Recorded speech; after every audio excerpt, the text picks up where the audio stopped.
ایک دور دراز گاؤں میں ایک لڑکا شاہد رہتا تھا جو اپنی سچائی اور ایمانداری کی وجہ سے پورے گاؤں میں مشہور تھا۔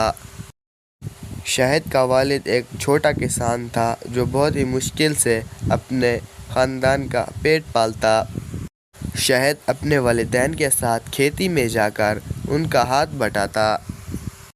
پھر ایک دن جب شاہد کھیتوں میں کام کر رہا تھا تو اس نے زمین پر کچھ چمکتا ہوا دیکھا۔ شاہد نے اسے جب اٹھایا تو وہ ایک قیمتی انگوٹھی تھی۔ شاہد فوراً وہ انگوٹھی اپنے باپ کے پاس لے گیا۔ شاہد جب اپنے والد کے پاس پہنچا اور اسے انگوٹھی دکھائی تو وہ بولا، ارے بیٹا، یہ انگوٹھی بہت ہی قیمتی ہے، ہمیں اسے اس کے مالک کو واپس کرنی چاہیے۔ شاہد نے اپنے والد کی بات مانی اور وہ انگوٹھی سردار کے پاس لے کر چلا گیا۔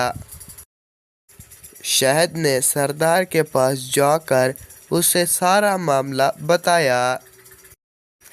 سردار شاہد کی ایمانداری سے بہت زیادہ خوش ہوا۔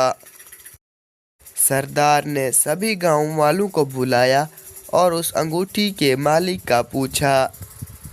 تبھی ان میں سے ایک شخص آگے بڑھتا ہے اور بولتا ہے، ارے سردار صاحب، یہ انگوٹھی تو میری ہے جو مجھے میرے باپ نے دی تھی، یہ بہت ہی قیمتی ہے۔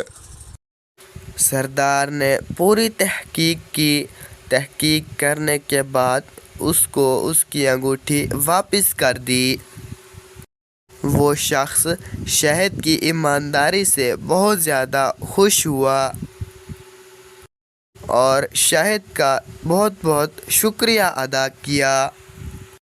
اس نعمان نے شاہد کی ایمانداری سے خوش ہو کر اس کو سونے کے چند سکے بھی دیے جو اس نے اچھے اور گاؤں والوں کی بھلائی میں خرچ کر دیے۔ تو دوستو، ہمیں اس کہانی سے یہ سبق ملتا ہے کہ سچائی اور ایمانداری اپنا راستہ خود بنا لیتی ہے اور ان سے انعام بھی حاصل ہوتا ہے۔